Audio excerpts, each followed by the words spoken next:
Армысыздар, қадірменді Қазақстан Павлодар телеарнасын көрермендері. Біздің қала 718 айдан беретін кезекті хабарды назарларыңызға ұсынамыз. Хабардың жүргізушілері Вероника Вишневская и Сағындық Розалинов. Добрый день, дорогие павлодарцы. Вы смотрите телевизионный проект «Город 718» о самом актуальном и самом важном в жизни Павлодара только в нашей программе. Тема сегодняшнего нашего эфира – традиции и обычаи казахского народа. Принимайте активное участие. Звоните. Телефон прямого эфира 33 90 35. Ал қазір сіздер назарларыңызға шағын бейнематериал. Алыстамаңыздар, бізбен бірге болыңыздар.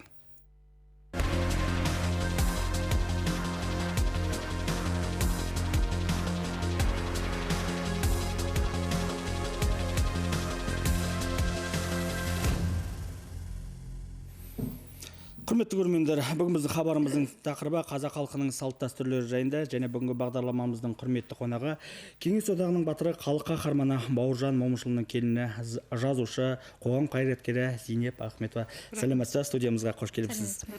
Бүгінгі хабарымыздың арнамызға жалпы Ертіс өңіріне қош келдіңіз. Павлодар өңіріне өзіңіз жаңадан айтып кеткендей, алдағы кездескенде үшінші рет келіп отыр екенсіз. Жалпы қалай суық ауа райы денсаулығыңызға, көңіл-күйіңізге әсер етіп жатқан жоқ па? Жоқ, күннің суықтығы ешқандай әсер етіп жатқан жоқ, өйткені қарсы алушылардың ыстығы ықыласына соғанақ бөленіп, буымыз бұрқырап жатыр. Жалпы, Зейнеп апа, сізден мынандай бүгін енді хабарымыздың тақырыбы қазақ халқының салт дәстүрлері демекші, осы төңіректе болғандықтан ең бірінші сізден сауал қоятыным, енді сіз жаңа хабардың басында да айтып кеттік, Кеңес одағының батыры, халық қаһарманы Бауыржан атамыздың келіні болдыңыз. Жалпы осы атаның балаға деген, атаның келіне деген, жалпы атаның отбасына деген тәрбиесін көрген ең бір ұлы адамдардың қолынан шыққан сондай бір жандардың бірісіз. Әңгімемізді осыдан бастасақ. Мына жерде негізгі әңгімеге кіріспес бұрын бір нәрсені ескерте кеткім келеді. Өйткені көп адамдар атаны халық қаһарманы деп шатасады. Ондай атаға берілген жоқ. Кеңес одағының батыр атағын алғаны рас, ал халық қаһарманы атағы берілген жоқ. Тіпті біреу соны энциклопедияға да жазып жіберіпті. Бұл егемен Қазақстан болғалы бері ата бір жапырақ қағаз ол кісіге бұйырған жоқ. Ол енді өз алдына. Жалпы атаның алдында қызмет ету ол оңай шаруа болған жоқ. Өйткені алты алаштың ардақтысы болған бүткіл иісі қазаққа ортақ, содан кейін қайшылықтардан жаратылған, өзі екі жағы бірдей қайрылған қанжар секілді, былай тайсаң осып түседі, былай тайсаң кесіп түседі. Ал бел ортадан тең жүріп, таразыдай тең басуға менің ол кезде тәжірибем жетпейтін. Сонда атаның алдында жүрген кезде мен бар жоғы 25 жаста едім. Ержан 3 жаста, біз атаның қолына көшіп келгенде мен 25 жаста едім. Қазір қарап тұрсам, 25 жастағылар дискотекада секіріп жүр. Ата секілді адамға көну төзу дегенде ол әрине. Білмеймін, бір жағынан Құдайдың бір қуат берген шығар, екінші жағынан енді өзім анық білетінім, мына анамның берген мықты қазақи тәрбиесі, әлгі қайнатаның кебісіне аяқ сұқпайтын, ененің төсегіне отырмайтын дегендей. Мінекей, менің анам марқұм өзі өмірден өткенше қазақтың бүткіл құндылықтарын, салт дәстүрін үкісін қисайтпай мықтап ұстаған кісі. Содан өзге де шаруасы жоқ бізде. Сонда мен мысалы жоғарғы оқу орнында оқып жүрген кезім, бітірген кезім, қызмет істеген соған қарамайтын ол кісі. Жаңағы сен ұлтыңның қасиетін білмесең, ертеңгі күн барған жеріңде маған сөз келеді деп сөйтетін. Ұзыма жарып өстім мен, шынын айтқанда.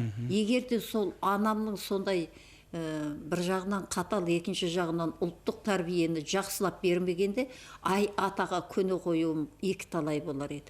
Мысалы, тікбақай болып әлгі қазіргі тілмен айтқанда, современный деп жатады ғой. Сондай болып өскен болсам, айқайдам. Кей кездерде болады, мысалы үшін атаның қайсы бір ашуына, айқайына осы өтің жарылып кете жаздайды, есікті тарс жауып тұра кеп қашқын келеді, бірақ та өйтпейсің. Мен солай үйрендім. Ата ашуланған кезде үндемеймін. Осыған үйрендім. Үндемей қоям, сон біраздан кейін өзі келіп өз қателік жасаса, балам кешір, мен артық кетіппін дейді. Құдайыма, ол деген ұлылық қой. Келін екеш келіннен, бала екеш баладан өзінің қателігін мойындап жаңағы кешірім сұрау деген. Міне осындай нәрсенің барлығын мен атаны былай айтқанда түсінуге тырыстым. Неге, қалай, соны түсінуге тырыстым. Содан кейін қасқабағы қалай қозғалады, нені ұнатады, нені ұнатпайды. Өстіп жүріп үйрендім, мысалы үшін атаға. Содан кейін енді ата да менің бойымнан мүмкін бір кішкентай жылт еткен бірдеңені көрді ма, ұлттық құндылықтарды маған айта берді. Кей кездерде болады, таңғы сағат 3-4-ке дейін отырып қаламыз жаңағы. Сон бір күн айтты, балам, мен сен сөз түсінеді деп бабалардың аманатын көп айтам деді. Мен саған айтсам, сен балаң айтасың, одан ары қарай немере шөберелерің естиді. Сөйтіп, тым болмаса бір үйде қазақтың иісі сақталады деп. Ал енді қазіргі менің жүргенім, оқып жүрген лекцияларым, айтып жүрген әңгімелерім, жастардың алдындағы әртүрлі кездесу, жүздесулерім барлығы, ол мен сөзім емес, ол анау бабалардың аманаты, атаның маған қалтырған әңгімесі, атаның маған қалтырған аманаты. Әлгі білгеніңді айтпасаң, ол да кінә дейді. Ана дүниеге алып кетпейміз ғой білгенімізді. Оның үстіне жастар біздің өзіміздікі, олар басқа жақтан келген жоқ. Бәрі өзіміздің балаларымыз. Менің қазіргі студенттер менің немерелерім секілді. Менің де немерем студент. Сондықтан неге айтпасқа? Неге ұқтырмасқа, түсіндірмеске? Бұл жерде былай ғой, кеңес өкіметінің кезінде біздер 70 жыл бойы ұлттық құндылықтардан аулақтадық. Содан кейін сенімді тұншықтырды да құдайсыз қоғамда өмір сүрдік. Егер соны еске алатын болсақ, сол кездегі жастар қазір ата әжелер. Олай болатын болса, олардың ұрпағына беретұғын жөнді бір білімі, жаңағы құндылықтары ол оншалық жоқ, өйткені олар еріксіз түрде өздері айырылып қалғандар. Мінекей осыны ескергенде, әлгі жастардың бір жағы батысқа қарай еліктеп, бір жағы шығысқа қарай, жалпы өзі біз егемендік алғаннан кейін әлгі шекарамызды аштық, айқарамызды жайдық, жайып тастадық, құшағымызды жайдық. Міне осы кезде біз батыс пен шығыстың көз құртына айланарымызды білмей қалдық. Олар біздің ұлтымызды немесе осы қазақтың қасиетін қадірлеп емес, жердің астындағы үстіндегі байлығымыз үшін келді. Мінекей осы сонымен бірге олар өзінің бүткіл әдетінде, салтында, күл қоқысында барлығын алып келді. Ал оны талғаусыз, таңдамай, көрмегенге көсеу таң болып, соның барлығын әсіресе жастар қабылдап қойды. Сондықтан батыс кеп жалаңаштады, шығыс кеп тұмшалады. Сонда қазақ байқұс ортада шақшадай басы шарадай болып, қай жағына қарарын білмей, жаңағы неше түрлі діндік секталары бар, бәлемпаш дүгені бар, соның ішінде әжептәуір есеңгіреп қалды. Қазір қайта кішкене етек жеңді жинайын деп жатыр. Өкінішке қарай біз ылғи да кеш ойланамыз да кенже қаламыз. Жаңа кеш ойланамыз, кенже қаламыз деп отырсыз ғой. Қазір таңда жаңа өзіңіз әңгіме барысында айтып кеттіңіз, мектеп көрген, яғни ананың мектебін көрген, сондай бір ұлағатты семьядан шыққан дедіңіз. Және сосын тағы бір сөзіңізді айттыңыз, ата көрген университетінің не сияқты деп айттыңыз. Жалпы қазіргі таңда осы жастардың тәлім тәрбие беру барысында, және өзіңіз бір сөзіңізді айттыңыз, қазіргі таңда аталар, әжелер. Солардың білім деңгейі жетпей ме, жоқ әлде және өзіңіз айтып кеткенде ұлттық сана сезіміміз әлі жеткіліксіз бе деген ой туындайды. Бізде бұрынғы, мысал үшін қазақ қоғамындағы, қазақтың өзінің дәстүріндегі ата әже мектебін біз құртып алдық. Бұған тағы да айланып келгенде сол кеңес өкіметінің кезіндегі коммунистік идеологияның әлгі еркек те әйел де қызмет істеу керек деген тәртібі балалардың балабақшада өсуі, интернатта өсуі, мінекей осының барлығының кесірін біз енді көріп жатырмыз. Мысалы біздер өзіміз әжелер қонаққа жетектеп апаратын. Иә. Сон тізесіне басымызды қойып жатып, аузымыздан сілекейімізді ағып, жаңағы үлкендердің әңгімесін тыңдайтынбыз. Үлкендердің әңгімесін тыңдайтынбыз. Құдайыма көшеде кетіп бара жатсаң, әй мынау пәленшенің немересі ғой деп сөйтетін. Жүгіріп барып аталарға сәлем беретінбіз, әжелерге амандасатынбыз. Тіпті әжеміз өмірден өтіп кеткенде де, ой айналайын, мынау пәленшенің немересі ғой деп сонда үлкен аталар сөйтетін. Көрген жерде бір жақсы сөз айтып, тентектігіңді көрсе ақылын айтып сөйтіп жататын еді. Өкінішке орай бізде осы мектеп құрыды. Бір жағынан ата мен әженің қолында өскен балалар ерте есейетін, ақыл миы тез толысатын, үлкен адамдарша әрекет ететін, сөйлеген сөздері орнықты, ойы орнықты, сөзді тауып сөйлейтін, сондай болатын. Қазір тіпті 11-ші класты бітірген балаларым оқыған кітабын бір кішкентай әңгімелеп айтып бере алмайды. Көргенін дұрыстап жеткізе алмайды. Құртымдай жаңағы әншейін суреттеме жаза алмайды. Мінекей көрдіңіз ба? Бұның барлығы осы бір күнде болған жоқ. Біз бір күнде бұл халге жеткеніміз жоқ. Әлгі тасын ала берсе тауда таусылады дейді. Сол жайлап мұжыла берді, кете берді. Біз қазір соның салдарын ғана көріп отырмыз. Кеңес өкіметінің кезіндегі толып атқан жаңағы ұлтқа ақырын әлгі астынан су жібергендей қылып жіберген неше түрлі қастандықтар міне қазір шығып жатыр. Жалпы сіз енді мынау негізінде Қазақстанның түкпір-түкпірінде, Қарағандыда, басқа облыстарда бәріне барған жеріңізде жастармен кездесесіз. Жастардың осы ұлттық құндылық деп отырсыз, жаңағы тәлім-тәрбие деп, салт дәстүр бойында соны көптеген кездесесіздер. Жалпы жастардың қазір таңда ой өрісі қалай? Мен көп талай адамдар мысалы жастарды кінәлап жатады. Ой, бұлар түк білмейді, кітап оқымайды, солай деп.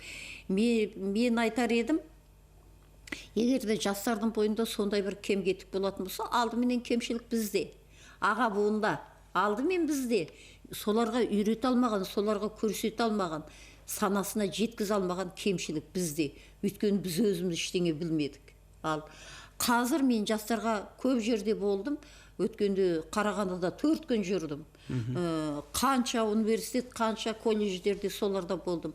Сол жастардың әңгіме тыңдау ықыласы, олардың қойған сұраулары, білгісі келген мәселелері, соған қарап мен риза болдым. Өйткені қазір жастарда мына ұлттық намысы оянған. Ұлттық құндылықтарға қарай, өзін тегін білуге қарай. Мен кіммін дегендей, мен қазақ дейтін ұлттың перзентімін дегендей бір сана сезім пайда болыпты. Олар да шаршаған. Мына рухани дүние өзі шаршатады ғой, ию-қию соның барлығы. Өкінішке орай біраз жастарымыз жаңағы әртүрлі секталардың да жетегінде кетіп қалды. Амал жоқ енді. Дегенменен жалпы алғанда мен мынау жас өспірімдерге риза болып жүрмін қазір.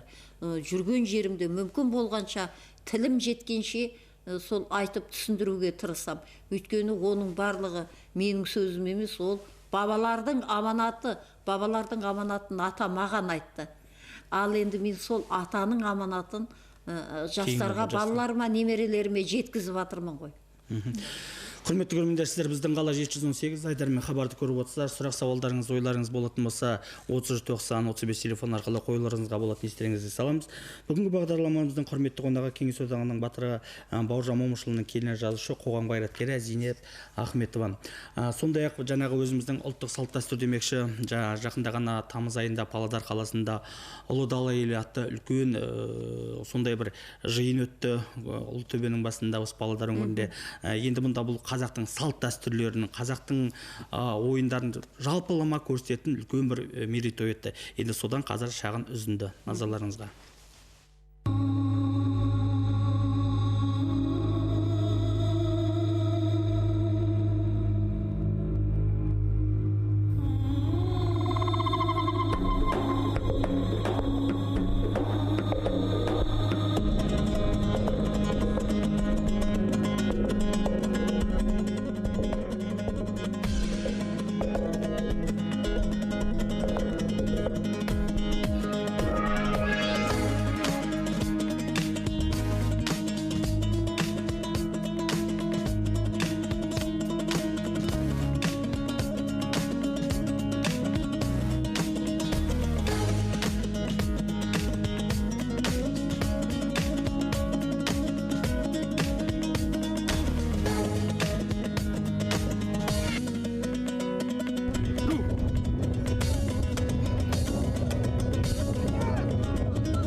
баласы.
Құрметті көрермендер, біздің қала 718 айдармен хабарды көріп отырса, бүгін біз хабарымыздың тақырыбы қазақ халқының салт дәстүрлері.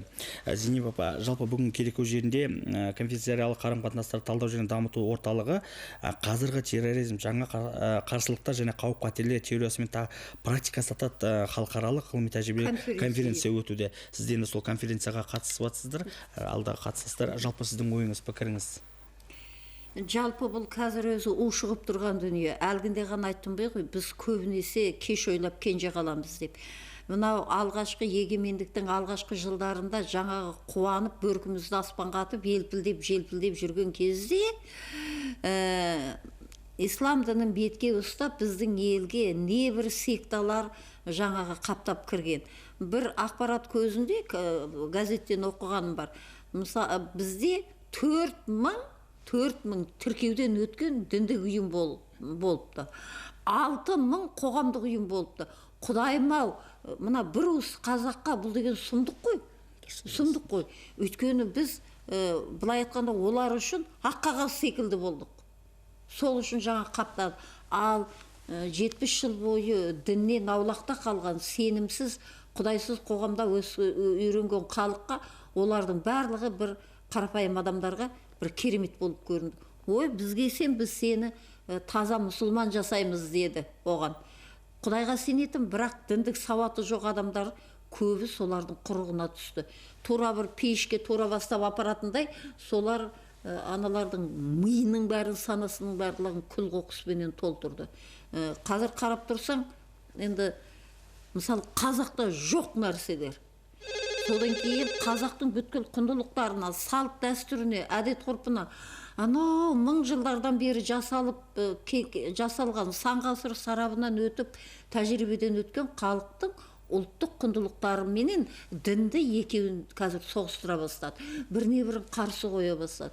Егер де шындап келетін болса, қазақтың салт дәстүрі менен шариғаттың бірде-бір шарты қайшы келмейді. Зейнеп апа, кешіріңіз, сөзіңіз аузыңызда. Бүгін студиямызда хабарымыз негізі тікелей эфирде болғандықтан біздің студиямызға қоңырау шалған көрерменіңіз бар екен, соны тыңдасақ. Сәлеметсіз, тыңдап тұрмыз. Здравствуйте, Тыңдап тұрмыз. Мен Ахмет қызына қоятын сұрағым бар еді.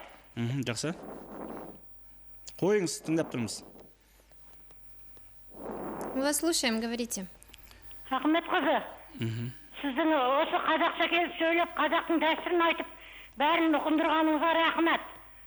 Осындай сөздер Алла тағала көбейе берсін, жақсылықтарыңыз бола берсін. Иә. Ана отырған келінім менің Венерика. Сенің мынау құтты болсын теледидарға шыққаның. Иә, теледидарға шыққаның. Ал енді Ахмет қызы осылай жақсылығың мол болсын. Кешегі атаның қызы келінсің ғой.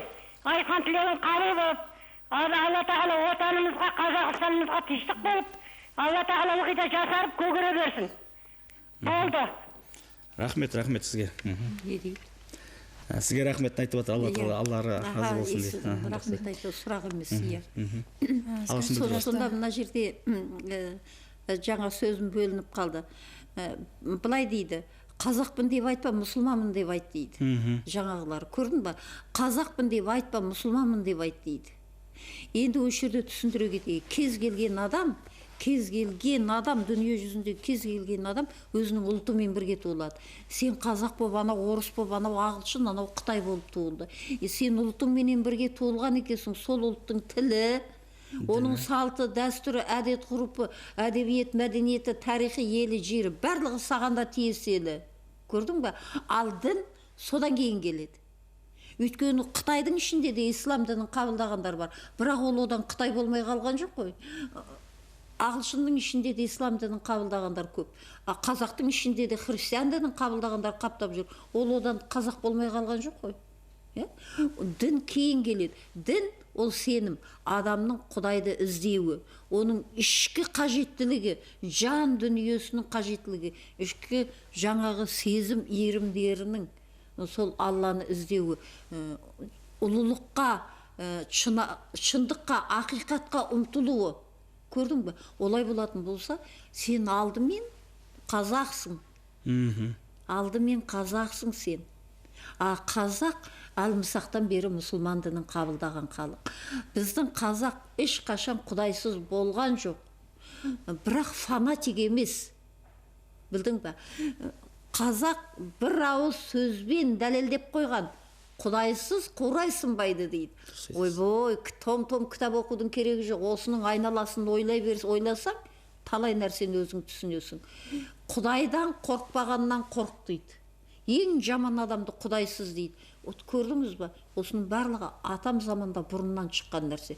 Олай болатын болса, қазақты араб жасаймын деп, арабтың киімін кигізтіп, арабтың әдетін ұстатудың керегі жоқ. Немесе айтады, ана өлген әкеңді өле сап көм дейді. Кішкене ойлану керек қой, ол өліксе емес қой.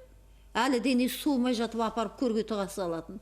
Арабтардың жері ыстық, 50-60 градус, оларда мәйіт шыдамайды, сондықтан адамды өлген замат көмеді.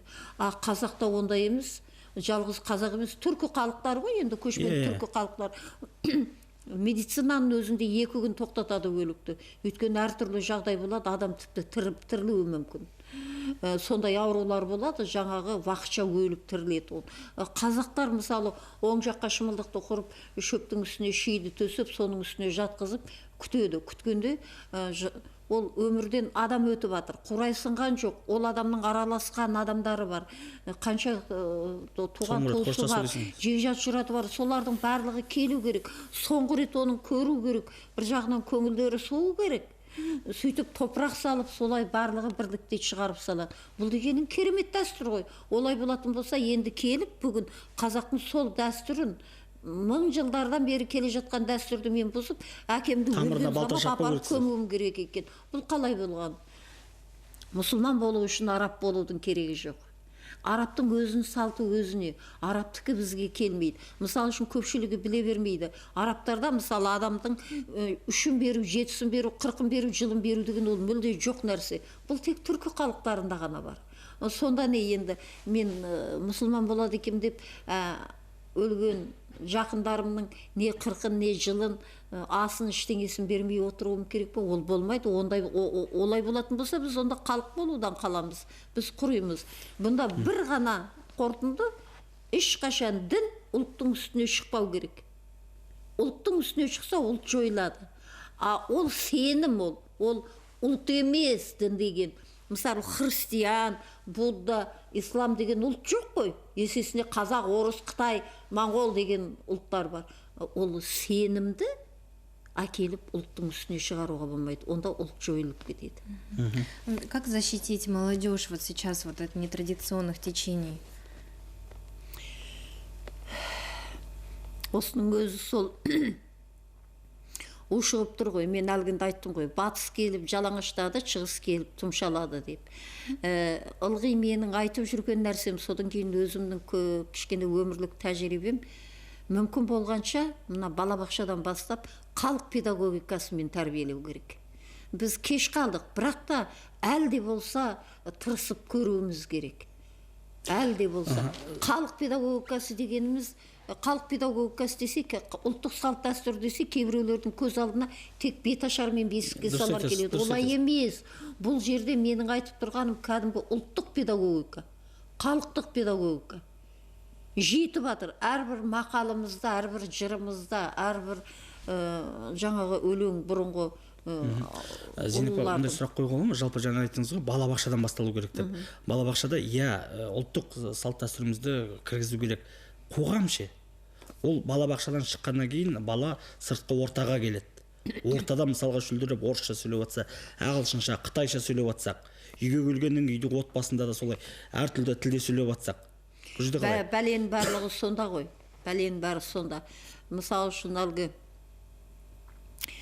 молданың айтқанын істеген істеме деген сияқты болып тұр ғой бұл әңгіме. Көрдің бе? Мына балабақшаның өзінде, мектептің өзінде біз айтамыз ау, енді суға кеткен тал қарамайды әйтеуір амалсыздан айтасың ғой, шынын айтқанда, тым болмаса осы жерден бастайық деп. Шындап келген кезде бізде қазір Құдайға шүкір қазақ мектебі көбейді, қазақ балабақшалары көбейді, бірақ бірде бір ұлттық бақша, ұлттық мектеп жоқ. Бұл екеуі екі түрлі нәрсе. Екеуі екі түрлі нәрсе. Немесе ал қазақша сөйле, бәрі бірден болмайды, 25 жыл болды ғой. 25 жыл болды, әлі қазақша сөйлей алмай жүрміз ғой. Оның барлығы балық басынан шіриді, ана парламент, жоғарғы жақтағылар, солар қазақша сөйлесе, төменгі жақтағылар да соны істер еді. Содан кейін аралас мектептерді құрту керек. Аралас мектеп деген жыланның екі тілі секілді өзі. Ол бір жағынан болып алса, екінші жағынан құртып жатады. Мына жерде әлгі кәрі мұсылман бола ма депті ғой біреу. Сол айтқандай үлкендерді уже түзеуде қиын. Менің айтып отырғаным тым болмаса жастарды өсіп келе жатқан бүлдіршіндерді қорғап қалу керек қой деген ой ғой. Жалпы жаңа хабарымыз дегенде 90 сөзде тобықтай түйіндей келе, жалпы сіз айттыңыз, отбасынан басталады. Әрине отбасынан әрбір бала отбасы, және өзіңіз айтып кеткендей, ешкім баласын жамандық ойламайды. Тәрбиелегісі келеді, белгісі келеді. Бірақ дегенмен де сіздің былай қарағанда бағыңызға қарай, бақытыңызға қарай үлкен осындай атаның тәрбиесін алдыңыз. Жалпы мысалға бір неткенде, енді мен өзімді атамның қолында өскен, әженің қолында өскен, бала тәрбиесінде, балабақшада ата тәрбиесінде өскен. Жалпы кей кезде мысалға қазір таңда және мысалға мына белің таянба, тізеңді тартпа деп не болады? Жаман болады. Ары қарай содан жоқ. Мүмкін содан мысалға осындай бір, және өзіңіз айтып кеткендей, ұлттық мектепте, және өзіңіз айтып кеткендей бет ашар, немеден емес, мүмкін осындайларды түсіндіру керек. Осыдан айтып, міне осындай, ол не береді, не нетеді. Содан кейін мүмкін оның баланың сана сезімде қалып, ертеңгі және өзіңіз айтып кеткенше, немере шөбер, ары қарай біз өзіміздің бір 50 жылдық азығымыз болады ғой, жоқ дегенде. Мына қазақтың тыйым сөзі ұлттық тәрбие көзі болған, шындап келгенде. Ол жайдан жай емес. Жаңа тыйым сөздің өзі ол ұлттық тәрбие көзі болған. Біздер соны көріп өстік. Содан кейін неге олай болатынын біліп өстік, мысалы үшін. Біліп өстік. Жаңағы қолыңды төбеңе қойма, бүйіріңді таянба, табалырықты баспа деген ол толып жатыр. Соның әрқайсының мән мағынасы бар, шығуы бар. Айтайық, мысалы үшін баланы 40-нан шығарады. Баланы 40-нан не үшін шығаратындарын өздері көп білмейді. Әйтеуір шығару керек шығарады. Өйткені ол 40 деген сөздің өзі, мына бізде қазақта қасиетті сөз болып саналады. 40 деген сөздің өзі. Ал енді сол 40 өзі қайдан шықты? 40-нан шығару қайдан шықты? Соны оға бермейді. Балаға 40 күнге дейін бала әлі жердің баласы болып есептелмеген. Бұрын әжелеріміз, аталарымыз мысалы 40 күн бойы үйде түнде шырақ жағып қояды. Өйткені бала тұншығып қалмасын, шошып қалмасын деп қатерлігін санайды. Жас келін үшін де, бала үшін де далаға шығармайды, бөтен кісіге көрсетпейді. Солай да солай. Енді қызықты қара, мына дүниежүзілік денсаулық сақтау ұйымы жас босанған ана менен балаға қатерлі 6 апта дейді. 6 аптан 42 күн. Мен соған қарап таңғаламын. Ой Алла, бұл әлгі сауатсыз деп жүрген біздің ата әжелеріміз осының барлығын қайдан білген? Мысалы 40 күнде мына ет пен сүйек бірігеді баланың. Баланың ет пен сүйегі бірігеді. 40 күннен кейін барып бала жарықты сезеді. Дыбысты ести бастайды, жан-жағына қарай бастайды. 40-нан шықпаған баланы бүйтіп ұстап көрші, мына жер бос жүреді. Содан кейін көзі адасып тұрады. Қайда қарғанына белгісіз. Соны айтады екен ата әжелеріміз, екі дүниенің ортасында тұр деп. Көрдің ба, қандай қатерлі.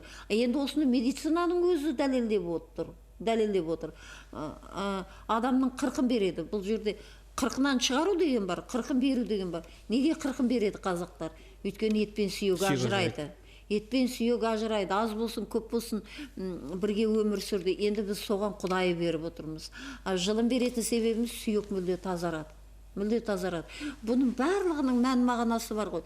Осыларды мүмкін болғанша түсіндіру керек. Мен енді барлық жерде сөйлеп шамам келмейді ғой. Сондықтан осыны түсіндіріп кітап жазып жатыр, мамандық болса шығып қалады. Жақсы, рахмет. Алдағы уақытта да сол кітаптан бізді оқып өзіміздің тәлім тәрбиемізді, рухани байлығымызды дамытады деген ниеттеміз. Уақыттың шектелуіне байланысты бүгін хабарымыз да аяқталды. Сізге көптен көп рахмет. Осындай талым тәрбиелік қазақи салт дәстүрлерді жалпы бізге осы кереку жеріне түсіндіріп кеткеніңізге, алдағы уақытта тек қана деніңізге саулық, алдағы шығармашылық тағып қоғамымызға белсенді азаматтардың бірі болып жүре беріңіз. Әумин, әумин. Алла кездесуге жазсын. Әмин.